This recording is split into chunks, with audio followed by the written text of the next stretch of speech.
All right. How was your vacation?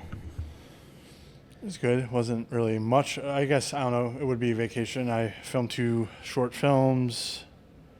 One was my own. One I got casted in back in 2024. And then I moved. So it was a lot. Oh, yeah. You're an Islander now.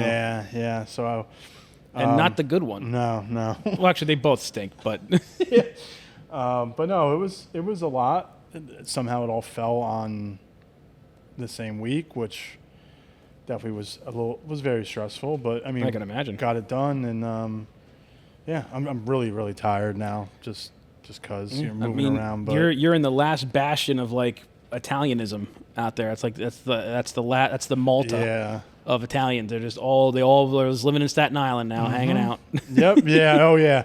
Yeah. They go from Brooklyn to Staten Island to Jersey, and then eventually South Florida. That's how it usually goes. But no, it was not good, a lot man. in Wyoming, but up and down the East Coast. Well, that's good though. I mean, listen, it's sometimes a vacation. It's important not just to like sit on a couch and unwind, but like, all right, I get to explore my passion for this week. Yeah, well, I took a week off in January to just chill. Yeah. I just wanted to. And that was good. And then, this time I had stuff to do, and it was a project been working on. Jess reminded me I've had this idea since 2020, which I didn't think I did. I think she's like, yeah, remember we went on it's when we were always walking during COVID, just to defeat boredom. Right. And I had this idea, but like for the last year and a half, I've been like hiring writers and getting it done. It was good. It was a lot of fun. It was probably my biggest project I've done in terms of having like 13 or 14 extras, shooting at a location that none of us got to visit before. Like I visited it once, but cinematographer has to see, lighting and all that, figuring out how to shoot, where to shoot. So. But it was fun, and I'm hoping once it's cut together, try and pitch it and see what happens, or get some budget, get enough budget to film the rest of it, So how much you need? I'll get investors. $20,000. All right, I don't know anyone. Yeah.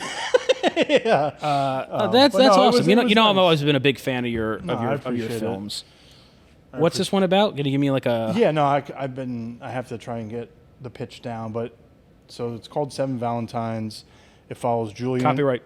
Yes, it follows Julian and Phoebe over a 10-year span. Every episode, besides the last one, takes place on Valentine's Day.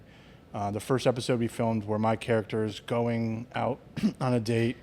My character gets stood up, and then simultaneously the waitress, Phoebe,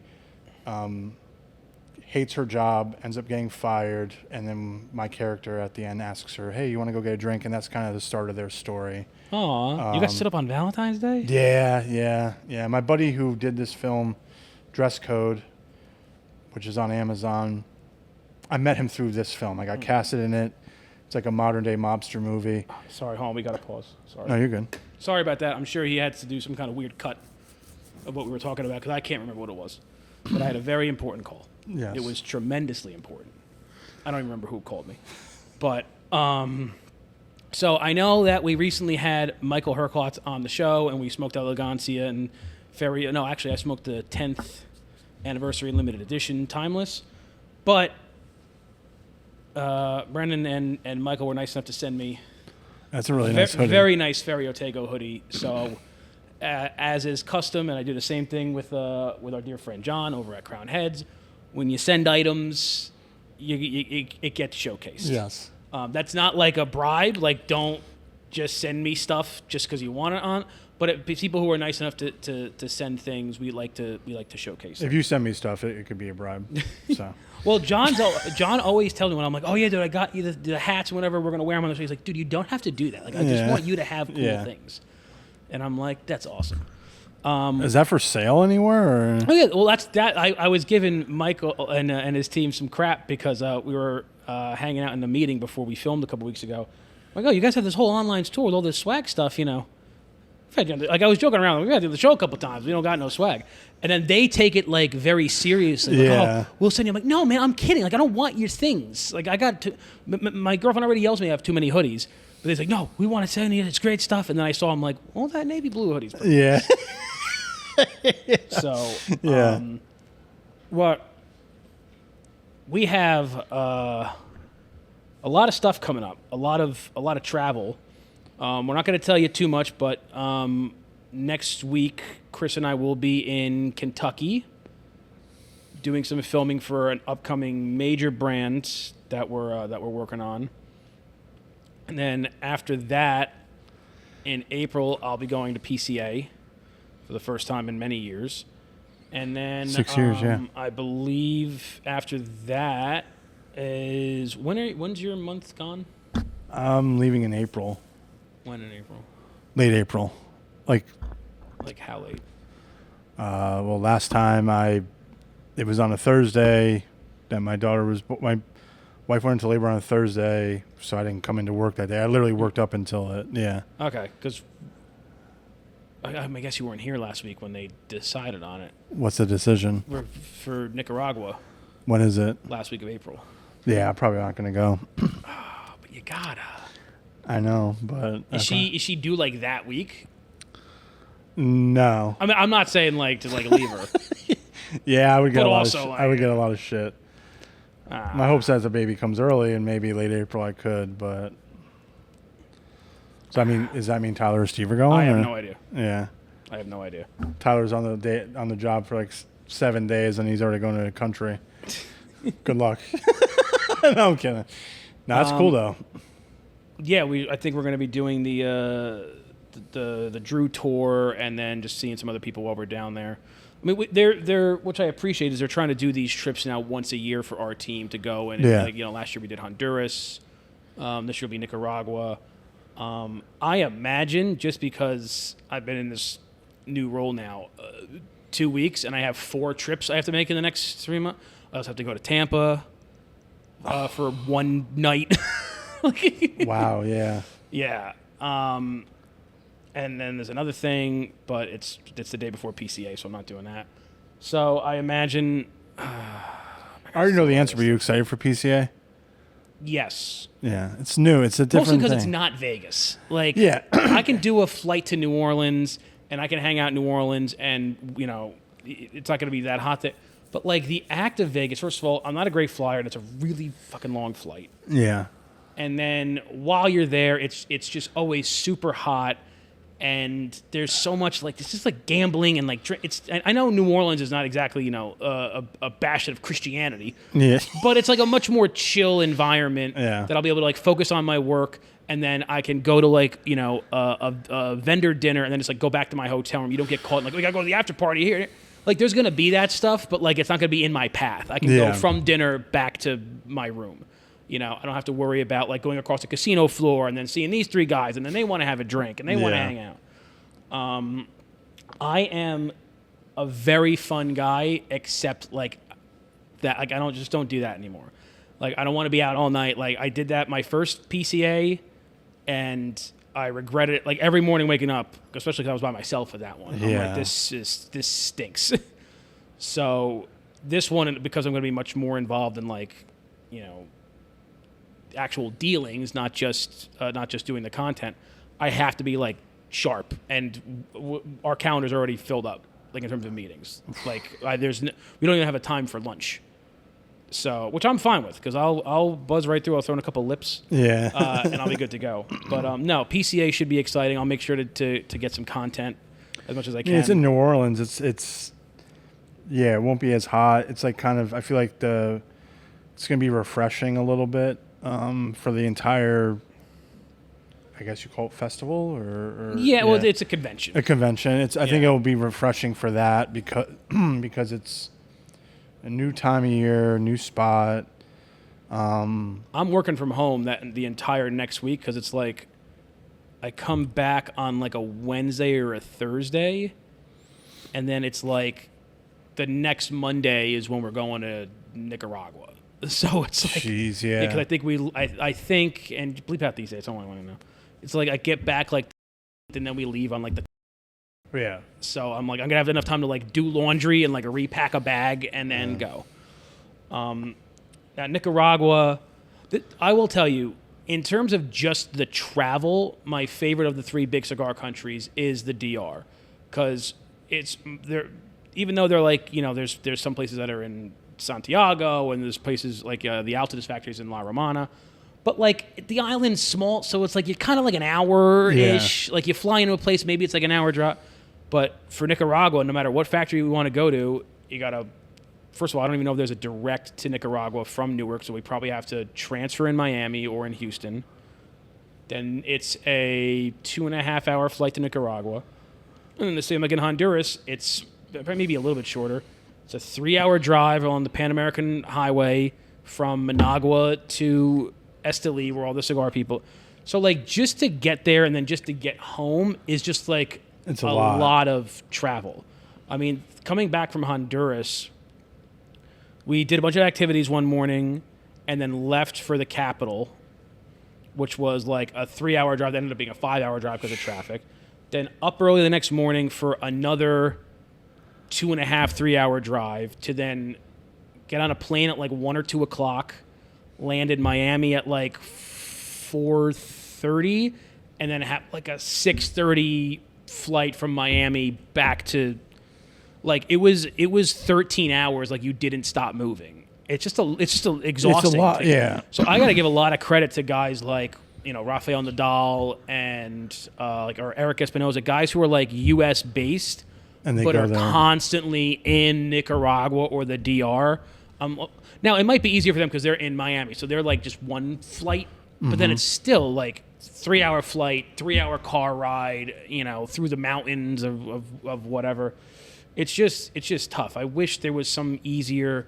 They should really just build, like, I don't want to say a small airport, but like build a nice airport in, like, Esteli just for kind of our industry. I think enough cigar people travel to Esteli every year to justify, like, the size of, like, a Morristown airport. Yeah. Something like that we can fly a little. I'm not a big fan of, like, a little puddle jumper, but, like, a little, 2-and-2 plane out of Miami and fly right to Esteli. Although, now that I think about it, I wouldn't want that. I want to be on a major airline. Especially with what's going on recently. Yeah. People doing Top Gun inverted landings and everything. I don't want any part of this. Oh, yeah, of course, like, the most flying of my life is in the next month, and it's been the worst month of flying in the history of aviation. I feel like every week there's something new going on. And I know. And I spent all this money on this United credit card to get all these miles, and they, like, won't let me use the miles for any. Like, I'm like, I want to upgrade. I want to buy an economy seat, and then I want to use my miles to upgrade. Oh, well, you can't really do that. You got to buy it with the mile. And I'm like, no, that's nonsense. Just let me upgrade my, whatever the $50 fee is, take it out of miles. I should have done American. I feel like people who really do all this stuff, American is like American Airlines. American and Delta. Yeah. But we don't have we're the United hub. Newark's the United hub. So. Yeah. Wait. Oh, Delta's Atlanta. Delta's Atlanta, and I think American is Dallas. Yeah. I only know that because of sports. No, I know because usually if you have to fly out of Houston, which is where my brother lives, and also, like, Houston is a major port of entry for South America. So, like, if you needed to go to Nicaragua, you usually have to take a flight either out of Houston or out of Miami. Like, Houston is a major, like, point of entry for people flying in and out from Central and South America. So I've been to Houston, like, a couple of times, and I usually have to fly American to get, or, if I'm flying out of Houston, like, down south, I fly American. Mm-hmm. I got to go. Our flight to Honduras was American. But the DR, 3-hour flight out of Newark, and then maybe, like, an hour car ride, and, like, you're within 4 hours, you're wherever you need to be, and it's, like, relatively easy. It's one plane, you're right there.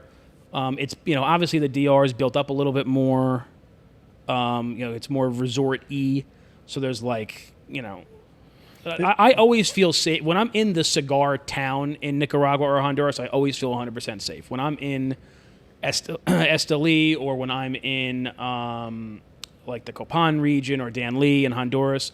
Because, like, that, those are your people. Like, they know while you're there that you're there supporting the community. But it's a 5-hour drive to get there. So yeah, when you guys told me about Honduras last year, that was wild. It was exhausting, and everybody got sick. We all got some kind of cold or whatever on the way back. And you can't. I feel like when you if you're trying to fly out the same day, I guess you're leaving. Like you'd have a like if you want to leave, let's say like the 21st, you probably would want to travel on the 20th. Because like you said, it's a 3-hour drive, but you guys got stuck in traffic for 5 hours, and then you missed your flight. So and shit. the best way to do it is the way that we did it on our way down to Honduras, which is we all took like a Sunday afternoon flight to Miami, had dinner, and spent one night in Miami, and then took an early flight the next morning to Honduras. What we really should have done on the way back is instead of stopping at the capital overnight, we should have plowed through and taken a late flight from Honduras to Miami, spend a night in Miami, and then you take it like an 8 a.m. out of Miami. You land at 10, take an 8 a.m. flight, and you're at the airport Hilton. Like it's pretty easy to kind of just like, oh, we're just gonna get on another plane. We should not have flown twice in the same. I would have rather like a straight shot and stay overnight in Miami, like get to Miami late, but like stay overnight there, and then you take an 8 a.m. flight. You're back home by noon, like back in New Jersey by noon. It's not bad. And then you can just rest the rest of the day.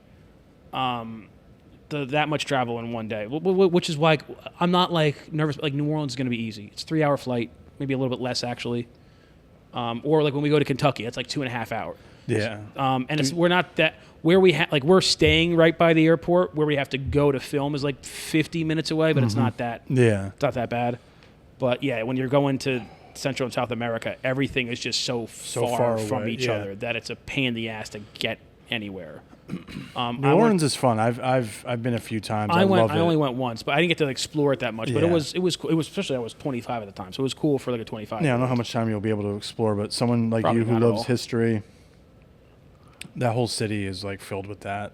Yeah. We're going to dinners at some cool places because like the thing in Vegas is like there's great restaurants, but it's all like bright lights and it's this guy's restaurant or whatever. In New Orleans, it's like, oh, we're going to have dinner at this really nice restaurant, and it's probably like an old restaurant. It's probably like a very classy, like been around for a while kind of place. We went to Emerald Gossie's restaurant down there. Oh, Emerald's? Yeah, the food was amazing. It was so good. It was packed out, but it didn't feel overwhelmingly packed out, if that makes sense. And it was just like right in the middle of the city. I think it's off Bourbon Street. I wish they had a little more New Orleans cuisine that did not have seafood. Like just a little bit more. So the first time I went, we went to Mississippi, Biloxi, and then we went to New Orleans, and they're only about an hour apart. I went with my family. My mom looked up this restaurant, and we're like, we'll try it. We drive out. This is in Mississippi. It's this restaurant on like 4 massive stilts, like in the middle of like the swamp. And we're all sitting there, we're all from Jersey. We're like, what the hell is this, like, Deliverance-ass restaurant right now? We went in there. It was some of the best food I had. I tried frog's legs. I was a little like, I don't know. It did taste like chicken. But no, a lot of their cuisine has a lot of fish. It's a lot of, like, there's, like, shrimp gumbo. Yeah, there's po' boys. Yeah. I would do, like, a fish if there was, like a cod po' boy. I'd do that, but like I don't want a shrimp on a sandwich. Yeah. I don't want this. What's the other it's a lot of shrimp. Like what else do they eat in like the New Orleans and the Gulf? It's not is it like mussels or clam, something like that? I think mussels. I mean just the South in general, grits are really big. The grits were in like every breakfast dish, as they a do side. like those crab isn't like a bucket of like crab and sausage. What's that? Isn't that like a thing? There's a name for it. I can't think of the name of it. I always used to call it. I always thought that was like a clam bake, but that might not. That might be more northeastern. It's a something boil. I think it's a something boil. Is it a crab boil? Is it crab boil? It might be a crab boil. Yeah. Where you put corn on the cob. Potatoes, they're just like throwing a whole bunch of nonsense in a and they bucket just let it boil. And then boil it. Yeah. And then apparently it's delicious. I remember I went to a store in New Orleans and the owner had like the real Creole accent. And I was like, I can't understand like the guy word, from but Waterboy? Yeah. Yes, yeah. Yeah, boy. Can't understand a word he's saying. Yeah. I love how he played the same exact character in Joe Dirt. Yes. Home is where you make it. You like to see? I'm not going to say Yeah, saying. but no, it was definitely a culture shock. But I mean, when I lived in Florida, everyone said I had an accent, which I did compared to them. But it's just so funny. Like, and I go back to Jacksonville here and there. I haven't gone back in a while. I never realized how southern their accents were. Like, just. Dude, the north of Florida is the most south point of the United States. Yes, yeah. The further south you go, the more, like I said, it's mini New York. Yeah. All these Jewish delis in South Florida. Half of the people living there are Yankee fans. When I went to Fort Lauderdale, not this last time, the time before that, and like I got like a halal guys. Yeah. Like they had like it was like it is weird that everyone thinks that the place they live and how that part of the culture does things is like, oh, this is like what normal is. And then you go visit somewhere else and you're like, this is weird. But I will say, and it's the same thing with like, accents. I'm like, and I realize the New Jersey Italian does come out quite often, but I feel like where I live, like this is the most it's like you just go to a store and you buy regular foods. Like when you go down south, like I realize that in Biloxi, Mississippi, they think that how they live is normal, but then I look at it and I'm like, how could you think this is normal? Yeah. It's like you've got no shoes on. Like you're walking around with no shoes.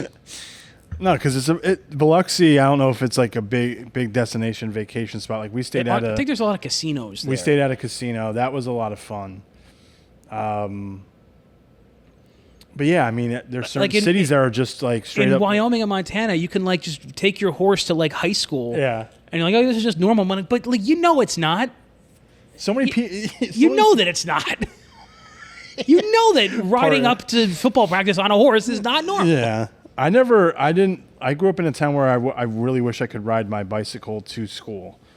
And I feel like that always seemed to be normalized in movies. I don't know if. I mean, where you could have by the time you were old enough where your parents would kind of let you do that, somebody had a car. Yeah. Like my parents would have been okay. My high school, I went to a private high school, so it was like farther away. Yeah. But when I lived in Montville, if I went to that high school, like I definitely could have ridden my bike. First of all, I was not a bike rider, as you can tell. But like by the time my parents would have been like, you're old enough to just like ride your bike to school by yourself. Like somebody has a car. Someone has a car, and you would just carpool. Yeah, I look back, I realized how many people I used to get a ride to school until I got my license. Consistently. I just give them $5, and they were okay with $5 for gas because it would help out at the time. I remember someone asked me for 10. I was like, "What? You're asking for like $1 million right now?" My entire senior year of high school, a different, like not every day a different friend, but I had like 3 or 4 friends who like because. It was a private high school, so people came from all over this, mostly North Jersey, but really all over the state. Yeah. There was like 2 or 3 guys that like I was close friends with. One of them who I grew up with, who also was from Montville, even though I was living in Parsippany at the time. And then 2 other guys who I had met in high school who like also lived in Parsippany. And I didn't have a car senior year, so every day after school, one of those 3 was driving me home. Yeah. And like I would buy them like tater tots or something. Oh, dude, high school, that's where I really started gaining weight was high school because I started having, like, I had part-time jobs, so I had a little bit of cash, and, like, I was able to, like, buy food. So, like, my dad would make me, like, a nice lunch. Or, like, breakfast, I'd have, like, a nice bowl of oatmeal. And then if we had a free period in the morning, they served breakfast in the cafeteria, like, longer. I would get bacon and cheese on a bagel, the bagel toasted in the bacon grease, and then tater tots, like twice a week, 2 or 3 times a week. I mean, lunch food was never like.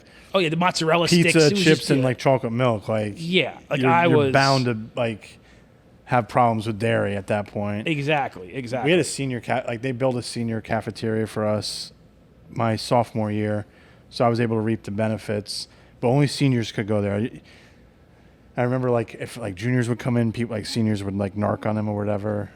But like we had like this stand that only served like the worst snacks for you, like slushies, nachos, pretzels. Like, so my mom would give us $5 for lunch for the week, and lunch was like $2. So there'd be times where I would just start racking up. So like one week I could just have all the nonsense in there. It was crazy. I don't even know what food like what kind of food. I guess food is served in high schools now. I'm still assuming they didn't serve it's like pizza. Yeah, I mean it's all the same now. When I went, they had this. They had certain things that were every day, and then like every day there was like a special. Yeah. So like you could always get like a burger or a chicken sandwich or mozzarella sticks or French fries, and maybe you could also get chicken nuggets. I think those were like the everyday items, and then they would have like, ravioli one day or like a beef brisket. Were you allowed to go out for lunch on your senior Seniors, kinda, yeah. Not, year? Yeah. They were pretty strict. It got to the point actually our senior year where I was part of like a really smart class, and a lot of guys got early acceptance. In like January, they had to have like a whole assembly with like our senior class and be like, guys, we know a lot of you like got into college already, but like you have to like you got to keep working, because like from like the beginning of the year to January, our class like overall GPA, we were rated differently. It wasn't like a 4.0, it was like a 5.2 system, but it went from like 5. It went from like an overall class GPA of like 4.8 to like 3, because people just stopped giving a shit.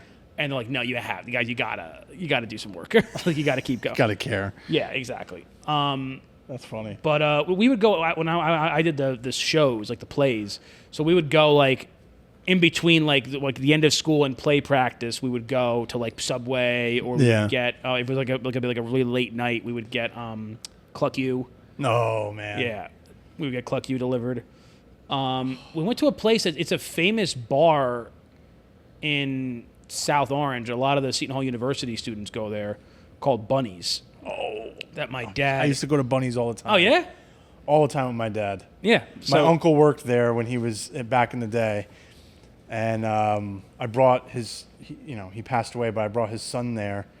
One year he came down, and my dad was like just reminiscing about my uncle. But like it has the best bar pie in my opinion. So they had this, and I could be remembering this wrong, but I don't think I am.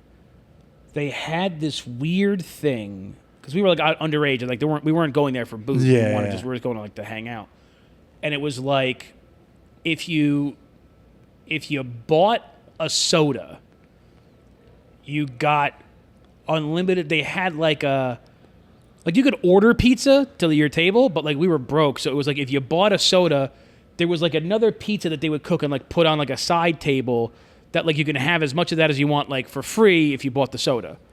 But they would only make like one of those pies like every 45 minutes.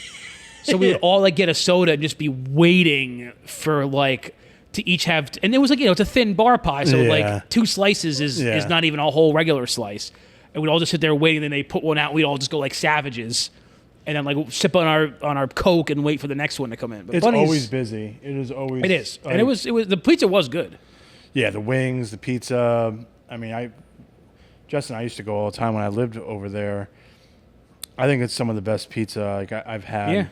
And then they had we had like after school, they like in the cafeteria there was like a side little window, and there was one lady who worked there. I can't remember her name. She was great. Everyone loved her, and she was like from 2:45 to 3:30. She ran like a snack bar that they would do like pizza logs, but there was only like so many. Oh yeah, so you had to so get people there, had to like get there, and then it was like bags of chips or granola bars or whatever. And then I drank enough mug root beer in my 4 years of high school that I can't look at mug root beer, because all of our machines were Pepsi machines, so that was the only root beer available, and I'm like a root beer guy. Dude, I'm talking. I mean, how many days are in a school year? 170, something like that. Yeah. So times that by 4, at least 1 to 2 mug root beers a day. Wow. Yeah, dude. I didn't drink water for 4 years. I don't know how. I mean, when you're younger, I guess you really don't. Yeah, I didn't start drinking water until college when I would get hungover, and I needed that was the only way to fix it. But I didn't really drink in high school, so I was just running on mug root beer. How I didn't die. Teenagers, man. Yeah. Dude, you are so resilient as a teenager. Like it's crazy. Like if I wish I could go back into like my high school body, and like even if I worked out slightly, I'd probably be like jacked. Probably be huge. Oh yeah, yeah. If I reduced what I was eating back then by like 20% and like worked out 3 times a week, I probably would have been shredded. Because I was always big, but if you saw pictures of me in high school, like I wasn't as fat as like when you met me. That was like college, and then in my early 20s. I blossomed post college because I felt like I was eating like I had the money. Like, you know what I'm saying? Like After high school, like obviously stopped playing basketball like I did in high school. I thought I was going to balloon up. I really didn't. I maintained like staying thinnish. But it's funny, like going back to like you're saying, like if you were to lift weights, I remember there was one guy on my team in the off season. He got ripped. Like he went from looking kind of like no muscle definition to like looking ripped, but it fucked his shot up so bad. Oh yeah. Because you're lifting and you're not like shooting right after. Like right. I feel like with basketball specifically, if you're going to be putting on all that weight, you have to now kind of learn your new body, so to speak. Like I don't know how it's like in the baseball would be. It's like in the Last Dance when he was switching back to basketball, and his trainer was like, I had to like redo all of his workouts. Yes, yeah. It's not like he wasn't in shape, but like basketball shape is just different. Yeah, it's very different. So I remember like in the beginning of the season, he was airball. Like it was bad, and the coach was like, you lifted too many goddamn weights in the off season and you didn't work on your shot. It was just funny, but yeah, it's. Did you see that thing with Steph Curry the other night? Where I don't know if it was I don't know when it was from, but there's some like airless basketball that like Wilson. It's like $3,000, crazy thing, and it's like very different than a normal basketball. And he like takes 2 shots and he like airballs it, and then like kind of like adjusts how he's shooting, and then makes like 4 in a row. Yeah, no, he's a freak. I'm not watching games, but I'm following the NBA because like this Luka thing kind of like intrigued me. Dude, the Lakers are like really good now. And Dallas, like Kyrie Irving got hurt. Yeah, Dallas shit the bed there, dude. Was that the thing I just saw? I don't know if that was recent or not, where Kyrie like hurt his knee really bad, but had to take free throws. That was last night. He tore his ACL. Yeah. No, Dallas is not doing too good now. I would not be shocked if Nico doesn't have a job next year. Yeah, because like you didn't do this like you got to give it time, fellas. You did this for like a win now. If you guys don't make the playoffs this year and you gave away your superstar, like you have to fire. Which they might not make the playoffs, which is insane. Like because Kyrie's out. Who knows when Anthony Davis is coming back? And guess what? If Kyrie was out and they still had Luka, they're still like they're not going to be as good, but like you still like you got a shot to like go and make a playoff run. This team went to the finals last year. Yeah, because Luka and Kyrie. So yeah, Kyrie leaves. You still have Klay Thompson on the team. Anthony Davis has to come back, but who's going to be handling the ball now? Like it's a mess. I kind of almost. I mean, I don't feel bad because the Mavericks let Jalen Brunson walk right to the Knicks, and I'm happy about it. But man, their front office has just been disastrous the past like 4 or 5 years. So it's really a shame that I don't know why. I know why Mark Cuban said he sold his shares, but like. This is the best time of year, in my opinion. I say it every year for sports because baseball's starting up for everyone who loves baseball, right? Hockey and basketball are entering playoffs. You have March Madness, the golf tournaments, like the Masters are starting up. Like Easter weekend is always like prime, or like between St. Patty's Day and Easter is like prime for like if you just like watching any type of sport. That, and I would say like deep October. Yes. Football's in full swing. Baseball's in the playoffs. Basketball's just starting. I don't know when hockey starts. Basketball and hockey have the same season, October to June. So, like, in terms of the most, there's got to be a day in October where there's like every single major sport has a game. I think they call it the sports equinox. Yeah. Where every major, it has to be in October. Yeah. It's got to be like baseball, a Sunday or a Thursday in October. Probably has everything. Yes. Yeah. Because that happens every year. But now you swap out football in March, but you have March Madness, which like March Madness is kind of like football in that it's short, so everyone pays attention to like every single thing. Yeah. Like if football was 80 games, people would not be as excited about it. That's the problem with basketball now. Hockey seemed to find a solution to get just beat each other up. Everyone excited doing the tournament, the nations tournament. Had Canada and USA going at it, But, yeah, they have to find a solution for basketball. March Madness, even if you're not a fan of basketball, March Madness is just exciting because you always see, like, the Cinderella upsets. I'm not a big basketball guy. I'm especially not really, like, a college basketball guy. It's a lot to follow. But I'll always watch a couple of March Madness games. I'll watch a couple of, like, the early rounds. Like, I like seeing, like, an 8 versus an 8. Yeah. I really don't want to watch the 16 versus the 1. Because I don't think has a 16 ever beat? It's a 16 and a 1? Yeah. I think it only happened years ago. I think it happened once a few years ago. Yeah. Like, what's the lowest seed to ever win? Like a 7? That's a good question. without looking it up, I would probably say like maybe a 10 or 11. I'll look it up after this, but maybe. What was Villanova when they beat Georgetown? I know you're not going to know off the top of your head, but like I feel like Villanova was kind of like a really big underdog. Yeah. When? Patrick Ewing was there. It had to be like 82, 83. Yeah. I think Patrick Ewing lost in the finals twice because I think he lost to Jordan. Never won anything. And then Patrick Ewing is the man who's been in everything and has won. Never won. Yeah. They might have been like a 10 seed. I don't know. Yeah, I'll go Google it. Yeah, because that's always interesting. I think one year, like an 11 seed made it to the Final Four and then just couldn't get past the hump because you get those 1 seeds, man. They're 1 seeds for a reason. Exactly. So. But it's honestly, New York is, and people are going to take my head off for this, it's one of the harder areas to be a sports fan because your team is either terrible all the time, like the Mets and the Jets and, the Islanders mostly, although I think the Islanders have been pretty good recently, or you're a fan of like one of the better teams, Giants, Yankees, Rangers, and Knicks, but those games are just super fucking expensive. Yeah. You can never go see your team like an average fan.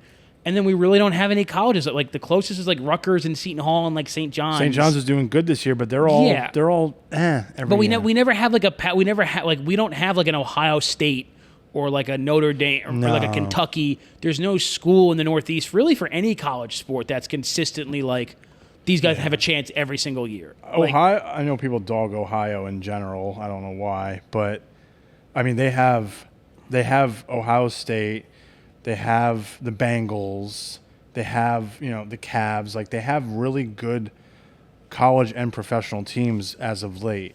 I'd love to like be able to drive down the road or like live in a town where like Penn State play. Because those games are always so good. Like my bucket list for sports is to go see a game at Notre Dame. I don't know why. I would love to go to that South stadium. Bend, everyone. Yeah, I get it. And obviously Lambeau Field, but I hear to get tickets would be, I think they have back order on tickets for decades. But I mean, South Bend, Indiana I love Notre Dame. I've loved them since like junior year of high school. And because they're independent, they probably have a little bit of a looser schedule where there's some shit game in there you can sneak it. It's not like they're not always playing Titans. They played at MetLife this past year against Army. I could have seen them at MetLife, but it's MetLife. But I would imagine that a college game at a professional stadium is probably cheaper. Yeah, no, the tickets were like really cheap. I had something going on that day. Yeah. But my buddy was like, yeah, the Notre Dame Army game, like you want to go for like $35-$40. I was like, shit. Dude, I'll see if I was any free, I would event. go. Yeah, I'll go to see curling for $35. Yeah, last year. I went to the Knicks game in Philly against the Sixers, and seats were pretty high up, but I only paid $50.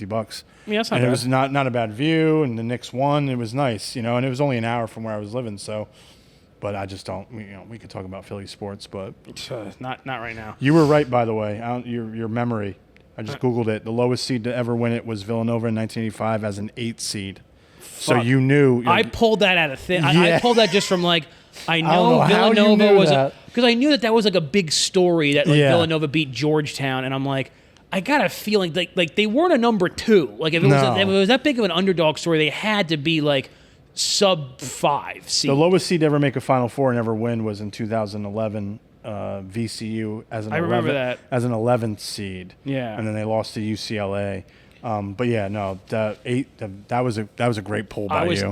I was at, and this is the last thing before we could wrap up here. I was at my college, went to SUNY Binghamton. We're in like the Atlantic fucking A10, whatever. A10? I don't even know what it's called. Like the something Atlantic Division. I think we play like Boston University is like probably the only other big school. I don't know. You play St. Joe's? I can't remember, to be honest. Temple, I have to check it out. I don't think we play Temple. I think we play Maryland, but maybe I don't think it's Maryland. It's like another Maryland. Loyola, Maryland? No, I have to look. I can't remember. All right. But it's still a D1 school. And my freshman year of college, I went to the game that if we won this, we were going to get into the tournament. And we won. And we waited for like 2 hours, like 2 days before to like get tickets. Then we like got up at like 5 a.m. and we like camped out and like brought bacon. We did the whole thing. we ended up getting annihilated by Duke by like 20 because we were a 16 seed. Yeah. But we had like good stars, and some of them were only like sophomores, so it was going to be like we had this like really cool run. And then in the preseason of the next year, the team got caught selling coke and stealing iPods, and they threw the entire team out of school and fired the coach and the athletic director. Holy And crap! then we didn't have. I don't think we had a winning season the rest of my time there. Jeez. Yeah, it was a really big scandal. Wow. Yeah, dude. But like those guys were, and I remember seeing like a couple of them at like a party once. Like after they had lost in the tournament, they had gotten in the tournament. Dude, these guys were talk about gods. Like anybody. Like they could have had anybody they wanted. And I'm like, man, that's every like imagine like big campuses like Duke, North Carolina. Imagine being like Joe Burrow in like, LSU, at LSU, like right before the season starts. Like, oh my.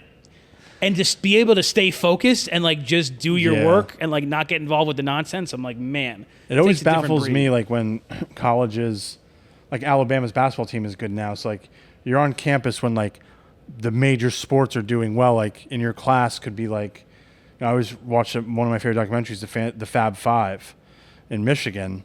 They went there, I think the time like Tom Brady was there.